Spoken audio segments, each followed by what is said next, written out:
Once you start stepping into doing what you're meant to do and you're actually producing things, I don't know what happened, but one day I just stopped being my own worst critic and I started becoming my number one fan.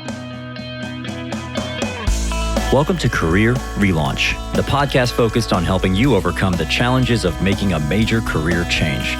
My name is Joseph Liu, and I'm here to help you figure out the steps you can take to move on in your career and make your professional ambitions a reality. In each episode, we'll be speaking with people who have an inspiring career story to share, learning from the brave leaps they took to pursue something new, and helping you find the clarity, confidence, and courage to make your own brave decisions that improve your career and life. You can subscribe to this podcast by going to careerrelaunch.net, where you can listen to all the latest episodes and get more useful resources to help you navigate your own career journey. Today, my guest is going to talk about how she relaunched her career from being a teacher at a nonprofit organization to becoming an artist. We'll talk about the impact culture and community can have on your career choices and the importance of being your own number one fan. Afterwards, I'll share my thoughts on the power of believing in yourself.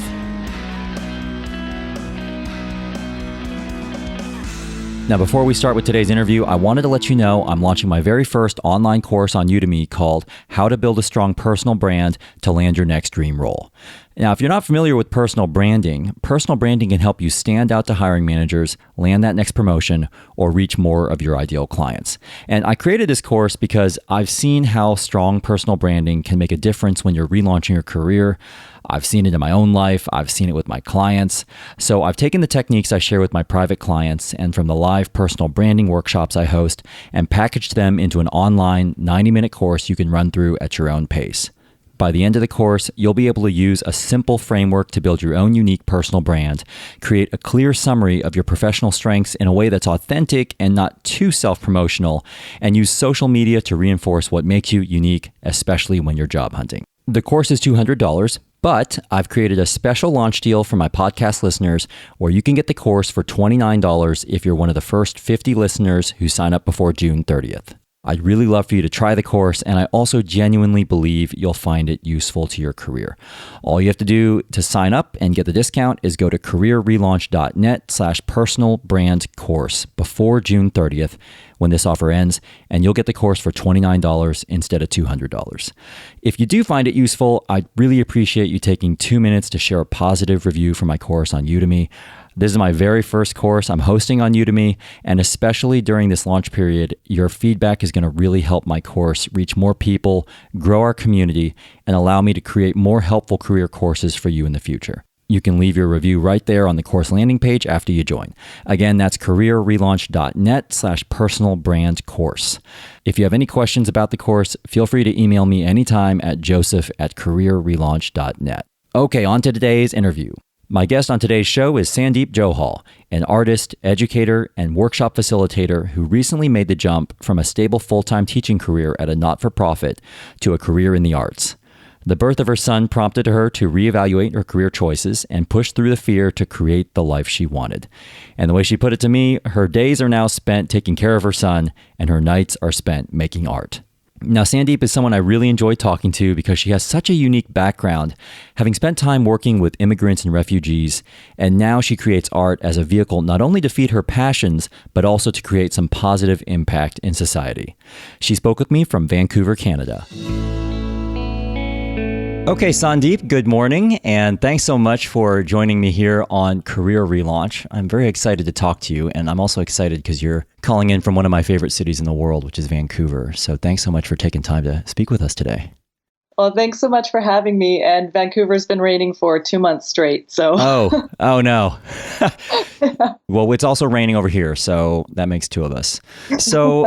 I've got so much I want to cover with you today, Sandeep, and I'd love to just start off by talking through some of the work that you do right now. Can you start off by telling us about the art that you're doing and you're focused on right now in your life? It's basically an extension of a series I did in 2006, and that series was called When Honor Kills, and it was based on honor killings in my culture. I'm South Asian, and it highlighted two specific women whose deaths had really impacted me. And after I'd done that series, I kind of stepped away from that type of work, but it was always on my mind. And now I've returned back to work around gender justice. So I'm working on 2 series right now with working titles. The first one's called Anamika Devi, and the second one is called Hardcore. I'm really heavily influenced by Indian textiles. That you'll find a lot in my work. And I do a lot of geometric abstraction. So a lot of my work is very symmetrical, very geometric, really heavily pattern-based and shape-based. I understand that you were working in the teaching profession before at a nonprofit. Could you just take us back in time and explain the type of your work you were doing before you got involved with the current art that you're doing right now? So I went to art school when I turned 30 for 2 years. And then after that, I was like, I'm going to be an artist. And I spent basically 8 months being broke and depressed. And then it was a tough time. What makes that depressing? Because I know that breaking into art must be very difficult. What's the hardest thing about that?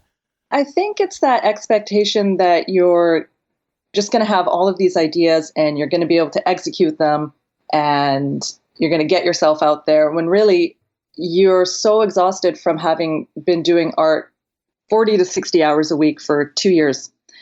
And then you finish and you're by yourself and you're trying to figure this all out. And they don't teach you business courses in art school. And so you really don't know how to run a business either. I just think I wasn't ready. I think timing is everything. And that time was not the right time for me to be pursuing it. And so obviously I had to hustle to pay my rent. And then I got the job that I previously left about 8 months later. And it was at Immigrant Services Society, which is an organization that's been around for 40 years in Vancouver. And its specific goal is to help immigrants and refugees acclimatize to life in Canada and give them the resources they need and support they need to build their lives here. So how did you go from doing that line of work to making the leap into the art world? And can you walk us through a little bit of that sequence of events for us? It got to the point where I just felt really unhappy and I felt kind of embarrassed telling people what I did for a living because it wasn't what I wanted to be doing. I mean, the job was, my colleagues were amazing. The organization is, a wonderful organization. I loved teaching to the students. I met so many incredible people from all over the world and I learned about these stories of their lives. It made me really realize how lucky we are living in Canada. All things considered, some of my students had really, really hard experiences in their countries. And it was such an awakening for me to be around different types of people and to be able to connect with them. And so I really love that aspect of my job. I love connecting with people, but I wasn't happy. I just felt like there was something else out there for me. It really has always been art, but I think there's just been so much fear around pursuing it. So in 2013, my husband told me to start a website, but he said he wasn't going to help me make it. So I had to figure it out on my own. So of course, I'm like cursing him as I'm trying to figure all this out because I'm still really an analog person. I'm not totally digital, like into the digital world yet. Was he in a position to be able to help you with that? I mean, is he a... For sure. Oh, really? Okay. Well, I'm just out of curiosity, why was it that he wanted you to take the lead and to own that? Tough love. He just wanted me to really figure it out on my own. And it was good that he did that because I did figure it out. And I was like, great. Because he just wanted me to kind of understand how to do these things because I really was so opposed to digital things. So I made the website. It was a huge undertaking. It took me about probably 3 months. And then I put it out there in the world and my friends and people I've known for a long time were all like, finally, people have been waiting for me to do this for so long. And so I was finally stepping into it, but I didn't know what to do in terms of art. So I went back to mandalas because I've been doing them for so long. And then I posted them online and people were really interested in them. And so I had a few people asking, well, are you going to make these into prints? And so I chose 20 and I made them into prints and I sold a bunch at the end of the year. Wow. So that was great. And then the next year I was like, okay, I'm going to make more. But then I got pregnant. And so I was obviously tired and I had other things on my mind. So I didn't really do much art until my son was born in 2015. What do you think held you back from moving toward doing this work that you're so passionate about? What do you think held you back from doing that sooner? I think when I was growing up, I didn't see any Indian role models that I could look up to in terms of art, people who were doing what I wanted to do. So I didn't really have a reference point. And I didn't really know what I wanted to do. And so I ended up doing a biology degree because that's just what you do. I wasn't happy doing my biology degree, but during the degree, I would make like glow in the dark t-shirts, and I'd like run into my anatomy class and be like, "Hey, Scott," to my teacher, "turn off the lights. Look what the shirt I made." And he'd kind of shake his head and be like, "Why are you in this faculty?" So I even had like my professors telling me that I was in the wrong faculty and I should be in the arts faculty. But yeah, going back to my culture, there's only a few options that people seem to think Indians or people should have, doctors, dentists, lawyer, engineer, pharmacist, those jobs. And so there's not really an emphasis on the arts, or I think support towards the arts. I mean, I have to think about where my parents are coming from. They came from India as immigrants. So they didn't have that luxury of being like, "Hey, well, I think I'm just going to, pursue art." They had to basically survive and support their children. And so they took jobs that they had to take because they needed money and they needed to survive. And so I think the idea of having your career in the arts is so foreign, and it's kind of self-indulgent too, that it's hard to put it into context for them. Even though they understand that I love art, it's hard for them to understand what does that look like as a career. How much do you think that influenced your decision to not pursue it initially? Was that the primary factor that you think kept you from pursuing it? I don't want to put any blame on my family because obviously you make the choices you make. But I think I was scared to sort of step out in that direction because I was scared of failing. And if I was going to do it, I wanted to show my family that I was going to succeed at it. So when I turned 30, that's when I decided to go and study art. And when I told my parents, I didn't even want to tell them, but when I told them, my mom was like, "Why can't you just get a job and stick to it?" I was like, "I don't know." So even then they were kind of like, "What are you doing?" And so at the end of my 2 years, when they saw the response to my work and they were at my grad show, I could see the pride, swell up in them, and they could kind of see what I was doing, but I think still not totally understand what I was doing. It's been a long journey to get here, for sure. How did you manage that? I mean, the fact that they were not completely on board with this and they didn't quite get it while you were still making it in that industry. Everyone wants their parents' approval. Everyone wants to make their parents proud. I want to make my parents proud, but I want to do it on my terms, and I want to do it with my art. And so I think there's a lot of struggle and a lot of soul searching and thinking about what I really wanted in life. It's my life, and I should be the one that makes the decisions and decides what I'm going to do. Yeah, I think they're understanding more what I'm doing now, for sure. I can relate to that for sure. I'm Asian American, and as you may know, I wanted to go to medical school, and then I went to medical school, and then I actually dropped out after 2 weeks just because it was just not for me. And that phone call to my parents was not an easy one to make. And then I think I kind of just disappear for a while. Like I think I had to kind of disappear for a few months, or it might even been like a year, just to kind of sort stuff out for myself. And I see what you mean about just needing to reconnect with yourself and figure out what you want. Was there anything else tough about making that transition into the art world? I know you mentioned before it was a bit of a slow start. Basically, I had my son in April 2015. And then I don't know what happened. Something's like a switch went off. And I was like, what am I doing? Like, I need to really reevaluate and prioritize my life. And so I really thought about what kind of mother I want to be and what kind of life I want to have. And I realized that I couldn't tell my son to dream big or to go after his dreams if I wasn't doing it myself. And I realized that I had to just push through all the fear about doing this and just do it because I want to be the best role model I can for my son. So yeah, having him actually got me on track. And after my mat leave, I took an additional 6 months leave of absence, which just ended in October. And so that was when I made the complete decision to leave the job and pursue the art full time. What ultimately tipped the scales?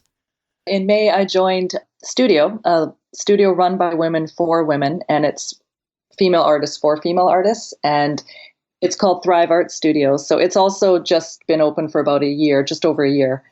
Is that in Vancouver? It's in Vancouver, yeah. And so the founder, Jamie Smith, had reached out to me to come and join this art studio. And so I met with her, and she just had such great energy. And so I joined this female art studio. And within 6 months, I can't even tell you how much my confidence has grown, how much better my art is getting, how much community I have now, how many resources I have access to. And so that, I think, has played a huge factor in it.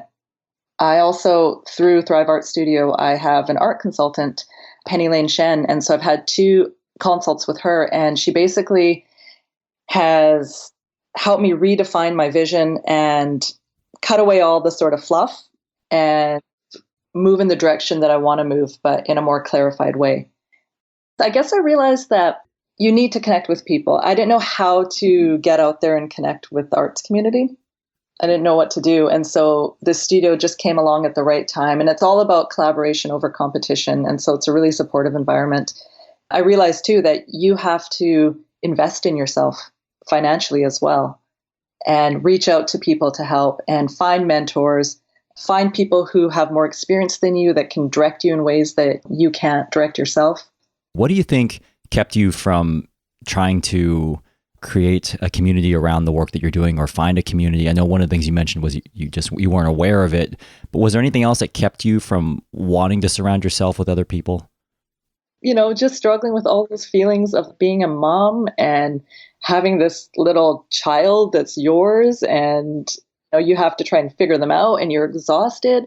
And my son didn't start sleeping through the night till about 2 months ago. Oh, wow. Okay. So, yeah, I felt like I was living in a fog, and I was exhausted all the time. And so, that definitely had an impact. I think I was just kind of a bit shy too. Like, I wasn't sure how to approach it. Like, I guess at that point, I didn't have that sensibility of like, oh, I could just email someone and reach out to them. But now it's a thought for me all the time. Like, if I want to talk to someone, I reach out to them. If I want to do a studio visit, I reach out to them. And people are kind, and they will give you their time, and they will just be so gracious about it. I've been really lucky with the people I've found. Reaching out and connecting with other people is such a great way to catalyze the changes that you want to make. When you started spending time at the Thrive Art Studio, what was the most surprising part of being part of that community and the impact that it had on your work? Just the level of support. There are people who are emerging artists that are mid-career, established artists. So there's a whole gamut when it comes to where people are in their careers. It's just been so positive and so supportive. And we have a Facebook group where we can ask questions about anything. And I think the thing I like is that it's a studio run by female artists for female artists. And so it's really focused on the female artist. Going a little bit deeper into the world of art, what do you think is the hardest part of making it in the world of art? There really is room for everyone, because there are so many artists out there and so many different kinds of artists, and you find them on social media and you're like, wow, there's a ton of artists out there. But then you also are like, oh man, there's so many artists out there that we're all just trying to, find our little piece and get our art out there and get known. So I think sometimes falling down that comparison hole when you're on like Instagram or social media and you're looking at other people's work, and then you're like, oh man. So I've been really conscious of that, just to make sure I don't start spiraling when I'm like, how are they doing this? And their work's so amazing. Oh my God, I'm such an imposter. So that's been challenging for me. And I think I sometimes do feel like pretty isolated, even though I'm working on the art and I'm doing what I want to do. I have to physically be at home working on it to get it done. So I can't just be out and about. My old job was really social. My colleagues were really good friends. And so when you go from that and then it's just you solitary in your home working on your art, it can get lonely, for sure.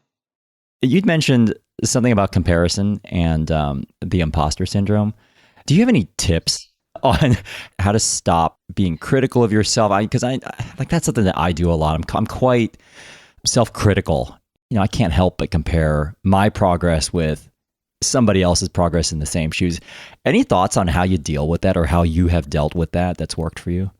My best friend, he's always telling me, this is your journey. You cannot compare yours to someone else's because their journey is different.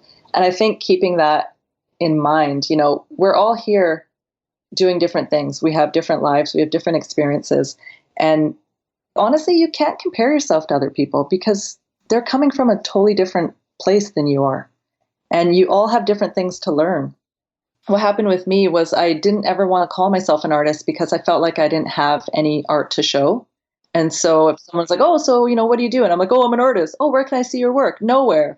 So I'm like such a loser because I didn't actually have, anything to show people. And I didn't have anything going on. So I never said I was an artist. And I've only just started saying it probably in the last 6 months. And it feels better because I've actually been doing things and I have things to show and I have things on my website and I have things in the pipeline for next year coming up. So I think once you start stepping into doing what you're meant to do and you're actually producing things, I think you start to lose a bit of that critic. Also, I don't know what happened, but one day I just stopped being my own worst critic and I started becoming my number one fan.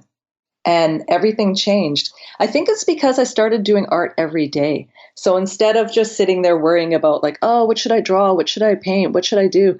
I just started creating art every single day.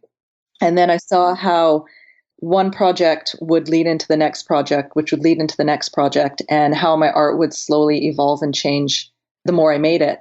And so I started really enjoying the art that I was making. And I was like, you know what? I like this. Like, I'm really proud of myself. And I think I'm doing good work and I'm working really, really hard to produce this work. And so I think I just kind of switched it around. I love that. That is such a great mindset to have, to be your own number one fan. Because if you can kind of believe in it yourself, then I would imagine it's so much easier to convince others that there's also value there. But we can oftentimes be our own worst enemies with that stuff. So I'm gonna write that down and remember that. And it's like, well, if you don't believe in yourself, then who is going to believe in you? I'm very fortunate that I have the most amazing husband, and I didn't make this decision on my own.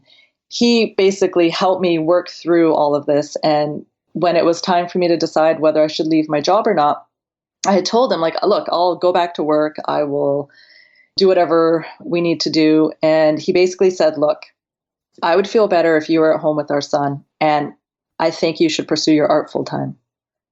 And so I even had to be like, are you sure? Like, are you sure you're okay being the only provider? Because that's a lot of pressure. And he was like, just do it. And I was like, okay. And then I asked him, like, so if I like totally sucked, would you tell me? He was like, well, yeah, of course. And I was like, okay, so you believe I can do this? And he was like, yes. And I'm like, okay. So he's been also just my biggest cheerleader. And I feel so fortunate that he believes in me enough to support me in this career change that I've started. When you look back on your career change, Sandeep, what's something that you wish you had known that you now know? If there's something that you are passionate about and something that fulfills you, just go for it. Because I've spent so much time not doing what I wanted to do.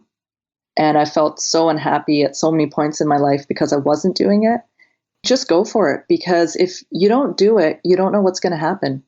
And since I set my mind to doing this, all good things have been happening. And it's like I'm on the right path because doors are just opening for me.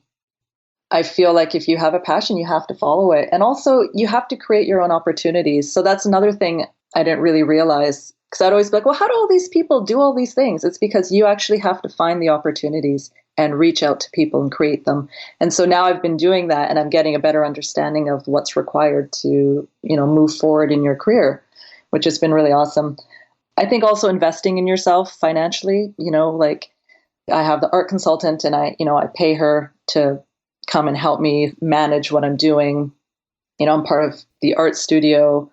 I take professional development workshops. I do all sorts of things now that I never did before. And so it's like, invest in yourself. If you don't have the money, save up for it, or just do it anyway, and money will come later. I think, you know what, honestly, now that I'm thinking about it, I think you just have to trust. And you have to trust in the universe and trust that you're doing the right thing, and just be open to it. As long as you're making the strides to create this life, I think you'll be supported. That's another great mindset. I think that, yeah, when you open yourself up to the opportunities, they do come your way, especially if you're doing the work you're meant to be doing. So I want to talk a little bit more about the work that you're currently doing. And I know you alluded to this at the very beginning.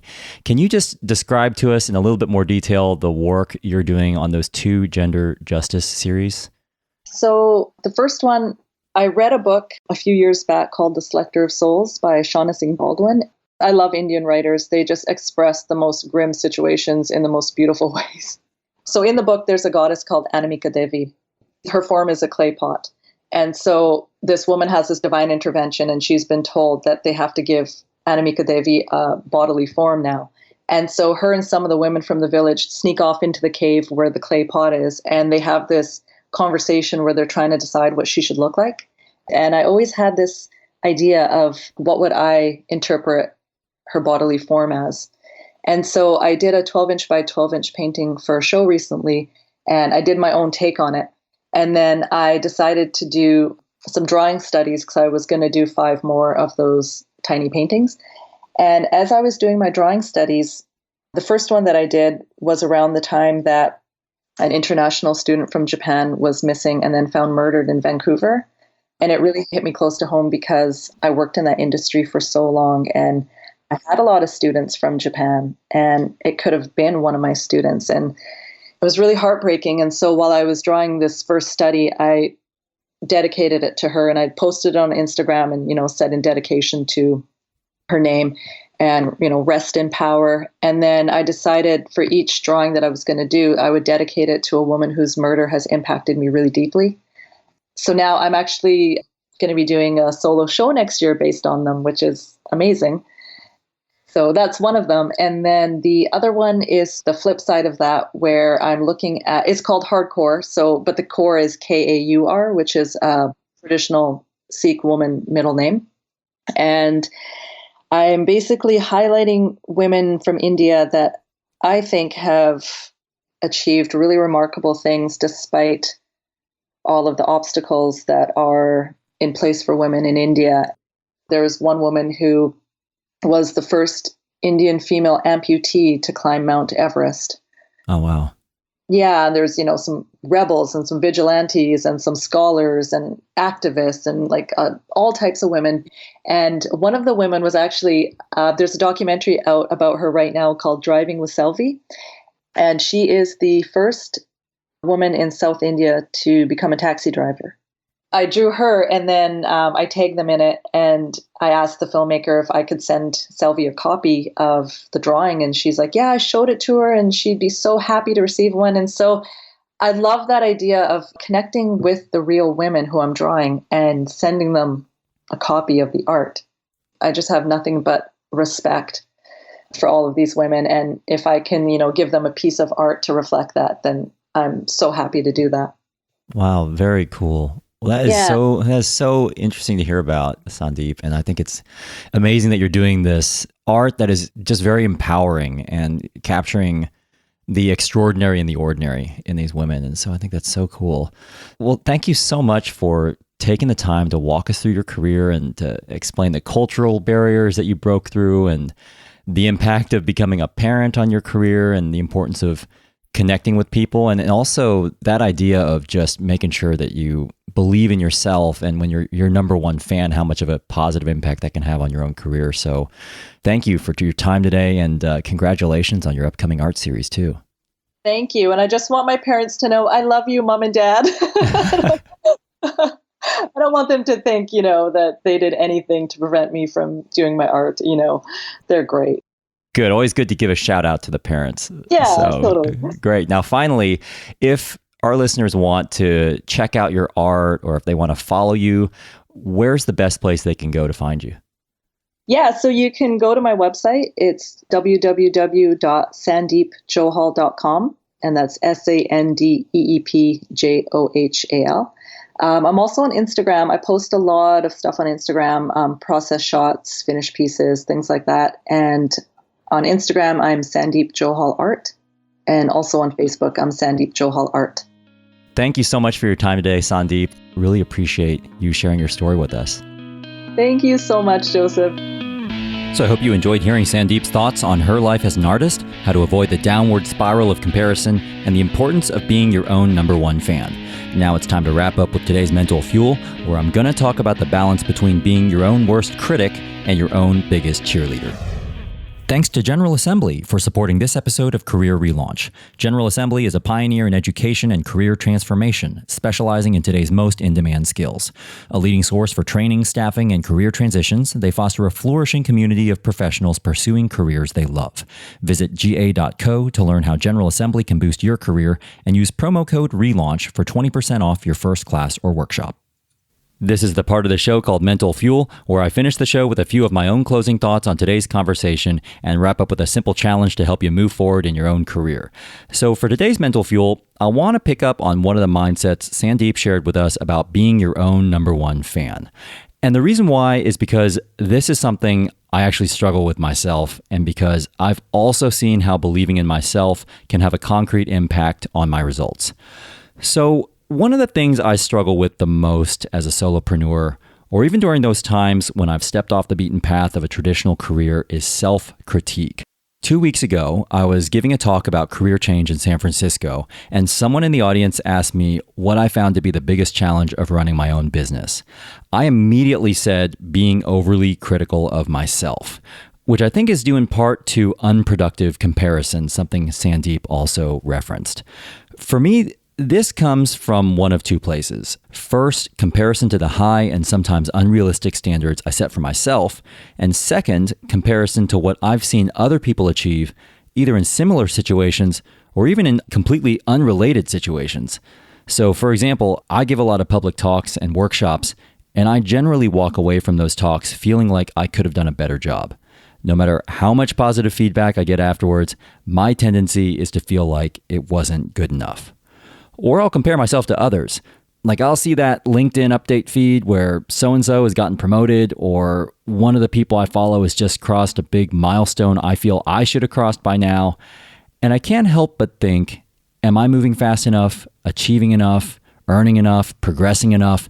I get into funks like this. And the problem is when I get into this cycle, nothing ever feels like enough, which is exhausting, both mentally and physically, and ends up having an impact on the quality of my work. It's like a vicious cycle. And honestly, it can get pretty demoralizing. On the flip side, I've also seen how being my number one fan, as Sandeep put it, has really paid dividends. I remember one of the first public talks I gave after I branched off to start my own business was at a digital marketing conference in London. All the other speakers were from big name companies like Microsoft, Adobe, and Intel, and I was the only independent speaker without the backing of a big brand. But you know what? Before I went up to give my talk, I stood there and I told myself that I was absolutely going to deliver the best talk of the day, no matter what. It bordered on arrogance. I remember psyching myself up and convincing myself that my talk was going to be so good that everyone in the room would think I gave the best talk of the day. And you know what? A lot of people came up to me afterwards and told me it was the best talk of the day. Now, I'm not sharing this to brag, but to illuminate this dichotomy I experience in my own career, because I've seen how my mindset can have a major impact on the results I achieve. I've seen how self-critique can really sabotage me, and I've seen how self-confidence can really propel me. I'm not saying that belief is everything. Preparation matters. Hard work matters. Knowledge matters. And being critical of your own work is necessary in order to improve and get better at what you do. But once you have those elements in place, at some point, you have to mix in your belief in yourself in order to be able to convince others to do the same. And you have to believe you're great at what you do in order to come across like someone who is great at what you do.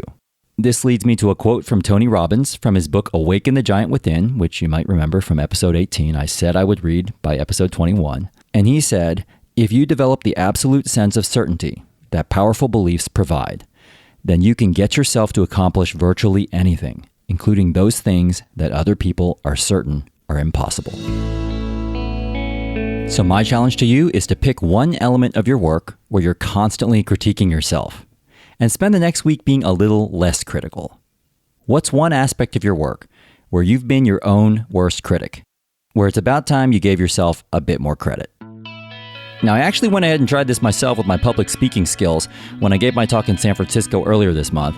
I decided that instead of obsessing over the preparation, I was going to focus my energies on believing my talk was going to be really solid and just having fun with it.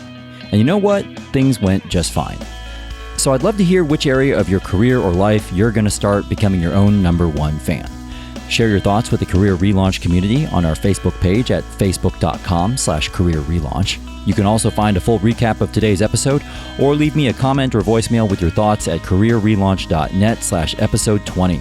Thanks so much for being a subscriber and part of the Career Relaunch community. And a special thanks again to Sandeep Johal for sharing her career story. This episode was mixed by Richard Pennington. Electrocardiogram wrote and performed our original theme song. I'm Joseph Liu, and I'll see you next time.